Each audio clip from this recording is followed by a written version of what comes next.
우리가 마음의 뿌림을 받아 악한 양심으로부터 벗어나고 몸은 맑은 물로 씻음을 받았으니 참마음과 온전한 믿음으로 하나님께 나아가자.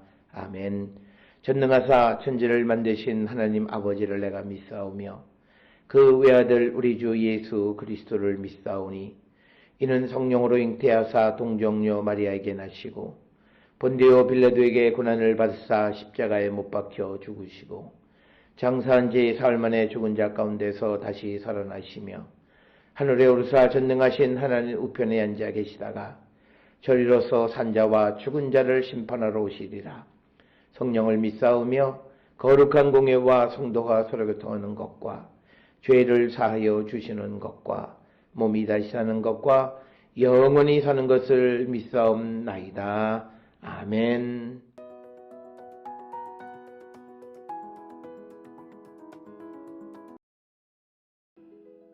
기도를 계속하고 기도에 감사함으로 끼어 있으라. 또한 우리를 위하여 기도하되 하나님이 전도할 문을 우리에게 열어주사 그리스도의 비밀을 말하게 하시기를 구하라. 내가 이 일 때문에 매임을 당하였노라. 그리하면 내가 마땅히 할 말로써 이 비밀을 나타내리라. 외인에게 대해서는 지혜로 행하여 세월을 아끼라. 너희 말을 항상 은혜 가운데서 소금으로 맛을 낸 것 같이 하라. 그리하면 각 사람에게 마땅히 대답할 것을 알리라.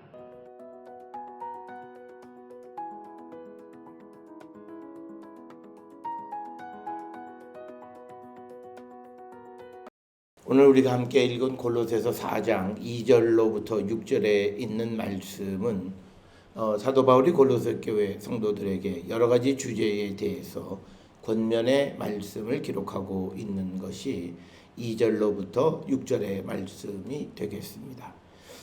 특별히 골로새서 4장 2절에서 4절까지 사도 바울은 기도에 관해서 언급을 하고 있고 그 다음에 5절 6절에서는 비기독교인들 즉 외인들의 관계에 대해서 기록을 하고 있습니다.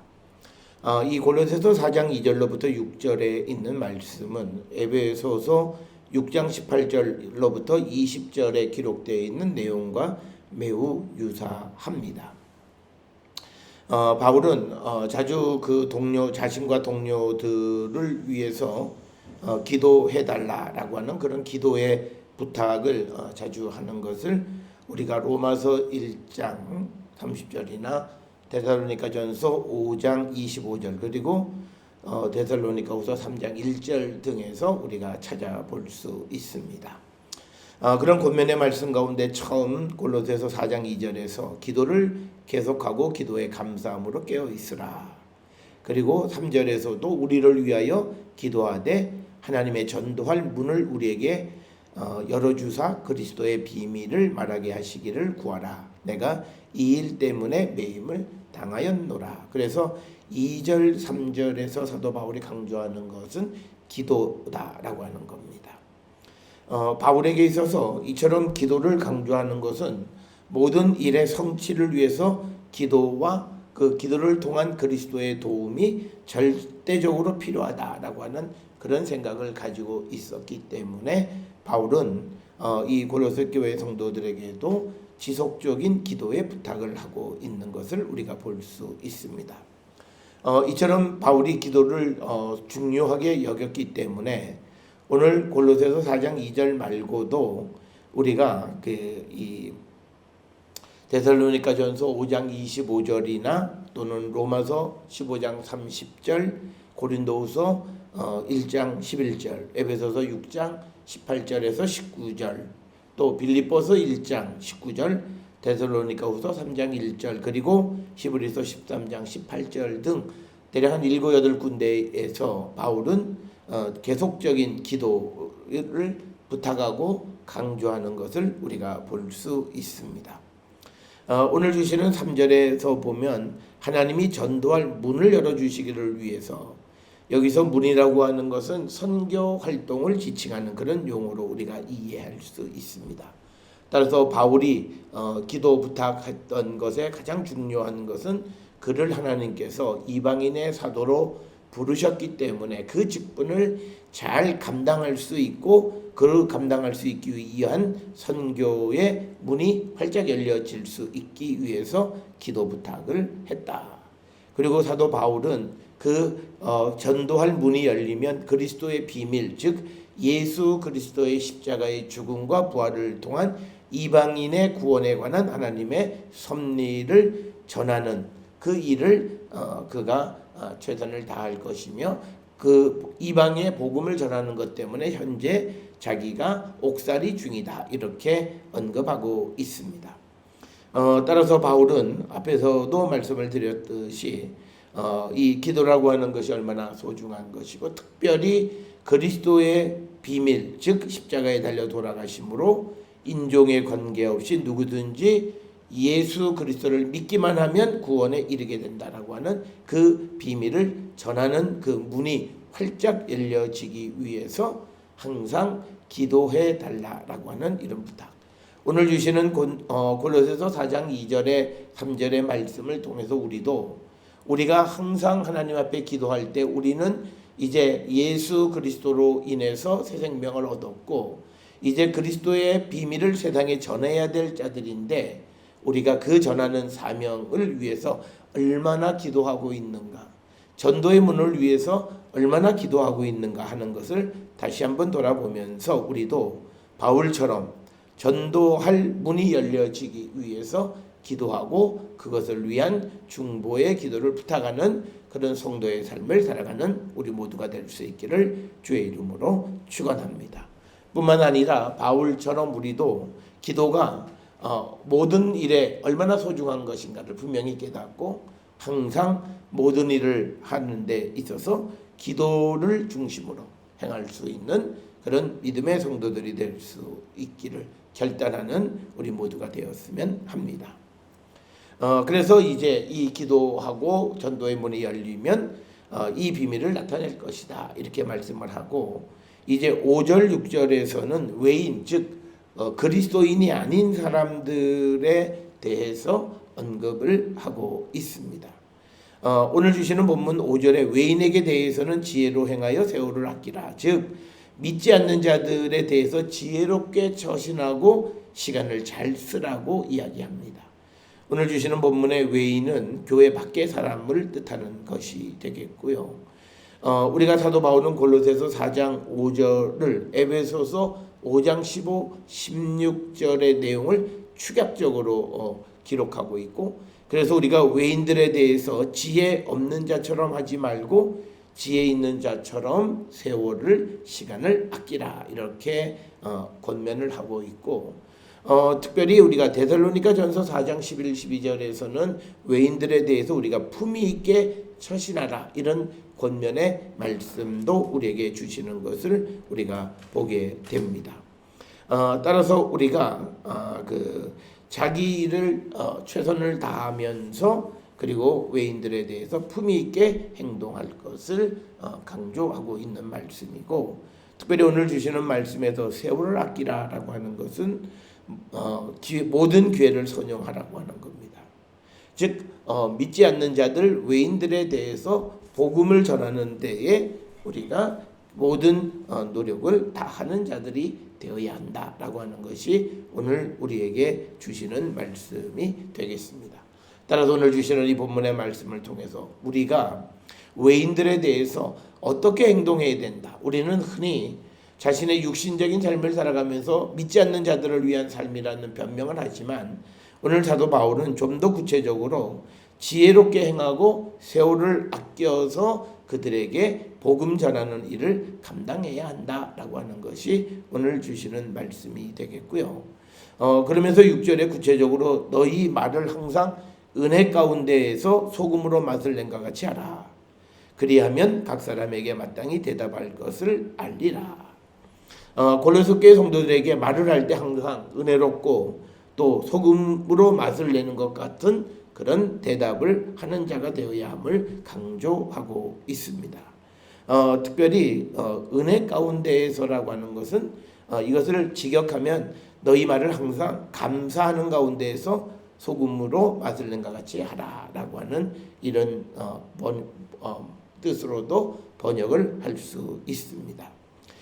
이 말의 의미는 그리스도인은 항상 말을 할 때 분명한 쾌적하고 그리고 또 친절해야 되고 또 양념과 소금처럼 맛을 내는 그런 말을, 맛깔스러운 말을 할 줄 알아야 된다라고 하는 것을 우리에게 가르쳐주고, 그래서 오늘 주시는 5절 6절에 믿지 않는 자들에게 우리가 시간을 과도하게 육신적인 시간들을 낭비하는 그런 것이 아니라 예수 그리스도를 믿는 자로서 지혜로 행하는 자, 세월을 아끼는 자, 그리고 그들에게 항상 은혜 가운데에서 소금으로 맛을 낸과 같이 말을 하면서 사는 자들이 되어야 함을 우리에게 가르쳐 줍니다.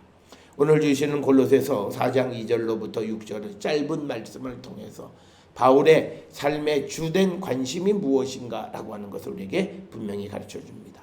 우리도 사도 바울처럼 전도의 문이 열려지기 위해서 기도하고 또 중보 부탁을 하는 자들, 그래서 항상 이 복음 전하는 일을 위해서 힘쓰는 자들이 되어야 하고, 그렇게 복음을 전하면서 그가 외인들, 믿지 않는 사람들을 만날 때 지혜롭게 그리고 모든 교회를 선영해서 복음을 전하려고 해야 되고, 또 그들에게 말을 할 때에는 감사한 가운데에서 소금으로 맛을 낸 것 같죠. 특별히 은혜 가운데에서 말해야 되는 것은 앞에 기도의 내용이 응답되어졌기 때문에 감사함으로 그 기회를 선용해서 그를 주께로 인도하는 그 사명을 감당하는 자들이 되어야 함을 우리에게 가르쳐 줍니다.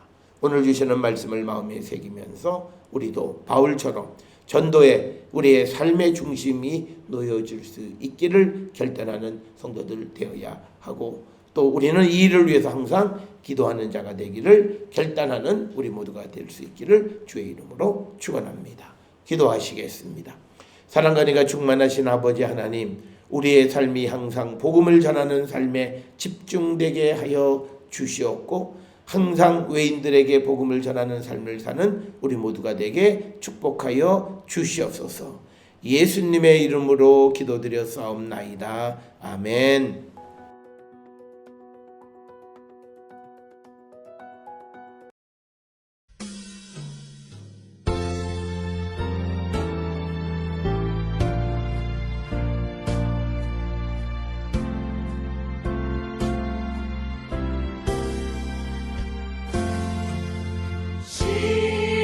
십자가로 가까이 나를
기도하시겠습니다. 이제는 우리 주 예수 그리스도의 은혜와 하나님 아버지의 무한하신 사랑과 성령의 위로 교통 역사하심이 항상 복음을 전하기 위하여 기도하며 힘쓰는 자 되기를 결단하며 세상을 향해 나가는 우리 모든 성도들 머리 위에 지금으로부터 영원토록 함께 할지어다. 아멘. 주님